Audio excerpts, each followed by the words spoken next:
নমস্কার বন্ধুরা, বিন্দাস পায়েল ভিলেজ ফুড চ্যানেলে আপনাদেরকে অনেক অনেক স্বাগত জানাই। দেখুন, আজকে আমি বানাবো বেগুন আর আলু দিয়ে একটি নিরামিষ রেসিপি। কম সময়ের মধ্যে বানিয়ে দেখাবো। দেখুন, আমি এখানে নিয়েছি যে বেগুন নিয়েছি আর আলু নিয়েছি। দেখুন, বেগুনগুলোকে ঠিক এইভাবে কেটেছি, আর এখানে এই যে আলুগুলোকে এরকম পাতলা পাতলা করে, একটা বড় আলু তো আমি এইভাবে সরু সরু করে কেটে নিয়েছি। আর দেখুন, এখানে নিয়েছি টমেটো, আর নিয়েছি দেখুন আদা আর কাঁচা লঙ্কা নিয়েছি।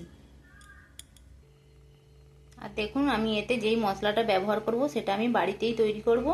দেখুন, নিয়েছি এখানে মৌরি নিয়েছি হাফ চামচ, আর নিয়েছি এলাচ, আর দুটো শুকনো লঙ্কা নিয়েছি। ঝাল অনুসারে আপনারা লঙ্কাটা দেবেন, আর আপনাদের পরিমাণ অনুসারে।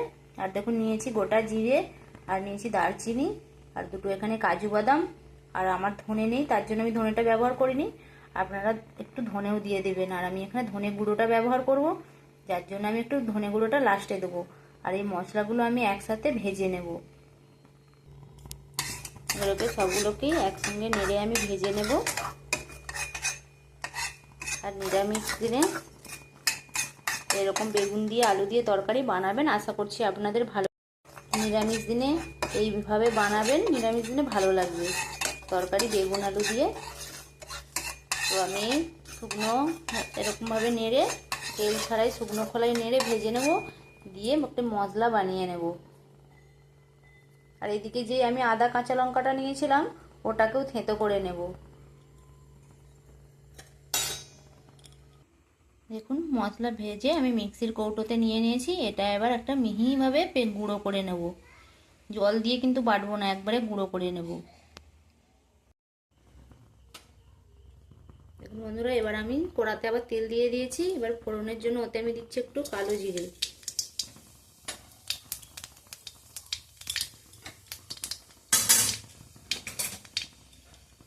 তো এবার আমি যে আদা আর কাঁচা লঙ্কাটা পেস্ট বানিয়ে রেখেছিলাম, খুব মিহি করে তবে বাটবো না, একটু এরকম থাকবে, সেই রকম দেখে একটু ছিপড়ে ছিপড়ে থাকবে আর কি, সেইভাবে থেঁতো করে নেব।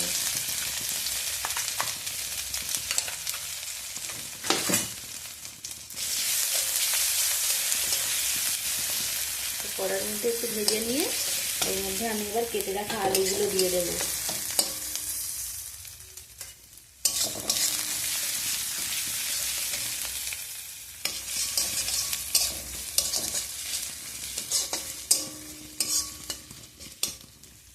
তো এবার আমি এর মধ্যে দিয়ে দেবো কেটে রাখা আলু।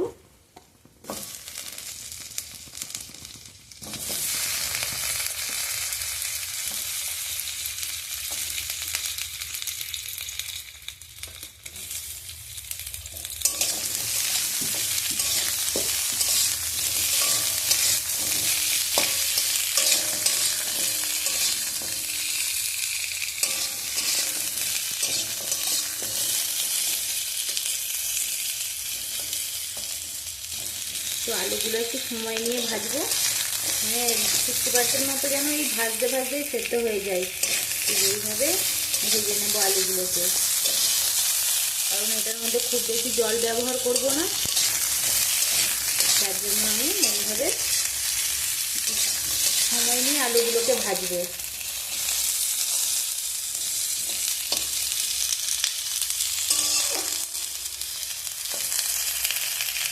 তো নিরামিষ দিনে আমরা কি রান্না করব বুঝতে পারি না, কিন্তু নিরামিষেরও অনেক পদ আছে। আর বেগুন দিয়ে এইরকম একটু রেসিপি আপনাদেরকে বানিয়ে দেখাবো, যেটা আপনাদের মনে হয়, আমার মনে হচ্ছে খুবই ভালো লাগবে। আর আপনারাও এইভাবে বাড়িতে বানাবেন বেগুন দিয়ে।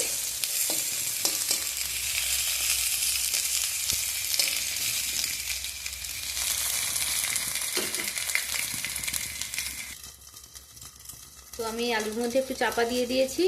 তো চাপাটা খুলে একটু নুন দিয়ে দেবো আলুর মধ্যে, তাহলে তাড়াতাড়ি আলুটা আরও ভালোভাবে হয়ে যাবে, গলে যাবে। একটু আঁচটা একটু ভালোভাবে খেয়ে যাবে, তার জন্য আমি একটু নুন দিয়ে দিলাম, দিয়ে আবার চাপা দিয়ে দেবো। তো আপনারাও একটু হাতে সময় নিয়ে এইভাবে বানাবেন আলু বেগুনের তরকারি। তো বেগুনটা আমি এখন দেবো না, আলুটা একটু ভাজা হয়ে গেলে তার উপরেও বেগুন দেবো।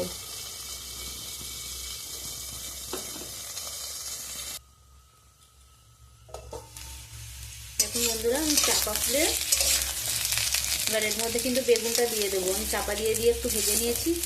আলুর নতুন আলু তো অনেকটাই 50% সেদ্ধ হয়ে গেছে, ভাজা হয়ে গেছে। ঠিক আছে, দিয়ে এবার আমি এর মধ্যে দিয়ে দেবো এই কেটে রাখা বেগুনগুলো।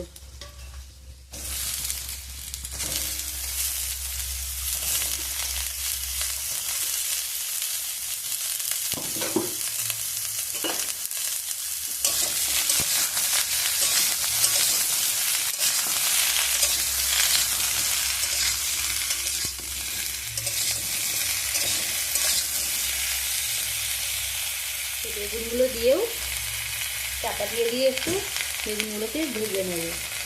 দেখুন, এটা আমি দিচ্ছি অল্প করে, আগে নুন দিয়েছিলাম আলুতে, তার জন্য আমি অল্প করে একবারে বেগুনে নুন দিচ্ছি। আর দিয়ে দেবো হলুদ গুঁড়ো।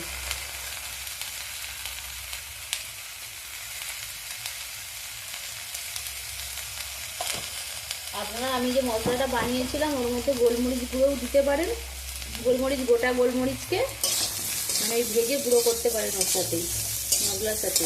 তো আমার বাড়িতে তো বাচ্চারা খায়, গোলমরিচ দিলে অনেকটাই ঝাল হয়ে যাবে, তার জন্য আমি গোলমরিচটা ওখানে ব্যবহার করিনি। আপনারা চাইলে করতে পারেন।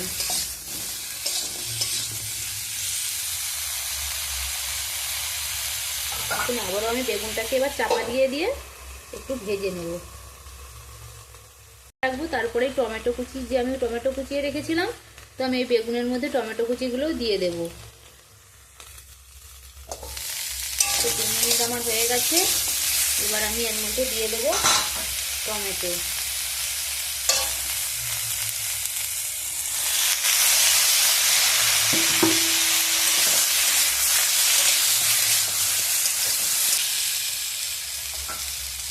চাপা দিয়ে কিছুক্ষণ নেড়ে নেবো। তারপরে আমি একবার অল্প সামান্য জল ব্যবহার করব।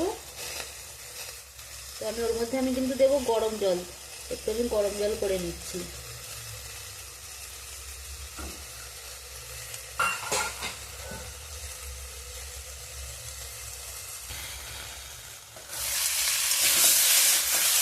তো মাঝে মাঝে আমি চাপাটা খুলে একটু নেড়ে দিচ্ছি।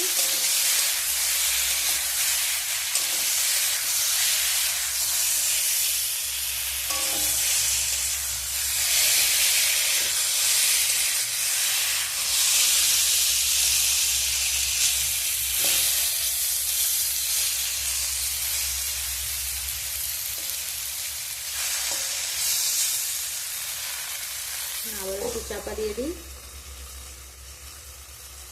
এরপরে আমি জল দিয়ে দেব।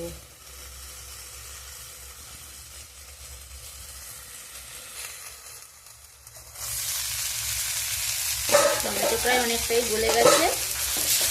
আমি এবার এর মধ্যে দিয়ে দেবো গরম জল।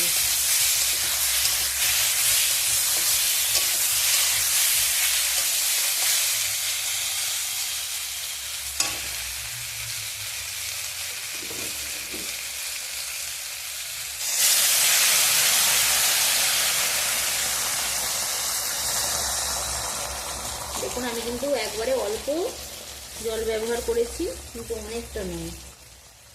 আপনারা কম করে জল দেবেন, কারণ বেগুন আলু তো সেদ্ধ হয়েছিল, আর বেগুন তো নাড়তে নাড়তেও সেদ্ধ হয়ে গেছে, তো আর বেশি জল টল লাগবে না।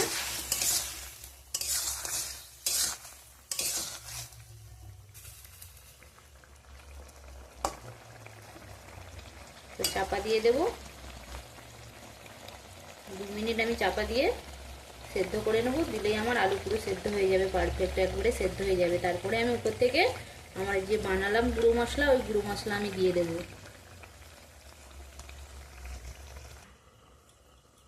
দেখুন বন্ধুরা, আমার 2-3 মিনিট হয়ে গেছে। তো এরপরে আমি দেখবো আলুগুলো সেদ্ধ হয়েছে কিনা। দেখুন, আলু পুরো একবারে পারফেক্ট সেদ্ধ হয়ে গেছে।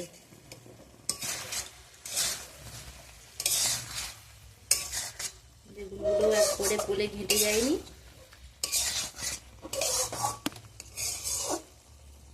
দেখুন, এর উপরে আমি এবার দিয়ে দেবো গুঁড়ো করে রাখা সেই মশলা। দেখুন, এবার এই গুঁড়ো মশলা এর মধ্যে দিয়ে দিচ্ছি। এবার কিন্তু একদমই তৈরি। আপনারা ভাত বা রুটি যে কোনো কিছুর সাথেই খেতে পারেন। আশা করছি আপনাদের ভালো লাগবে। আর আমার এই নিরামিষ রেসিপি যদি আপনাদের ভালো লাগে বন্ধুরা, অবশ্যই একটি লাইক, কমেন্ট আর শেয়ার করবে আর সাবস্ক্রাইব করে পাশে থাকবে। আর আমার এই ভিডিও দেখার জন্য আপনাদেরকে অসংখ্য ধন্যবাদ। আমার পরের ভিডিও দেখার জন্য আপনাদের কাছে অনেক অনুরোধ রইল।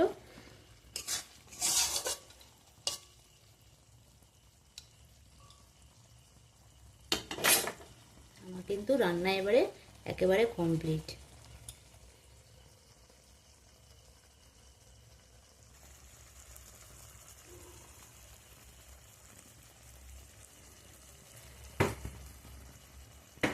এটা আলুর জন্য একটু এরকম মনে হচ্ছে, কিন্তু এটা দেখতে খুবই সুন্দর লাগছে আর খেতেও খুবই সুন্দর লাগবে আশা করছি। ধন্যবাদ।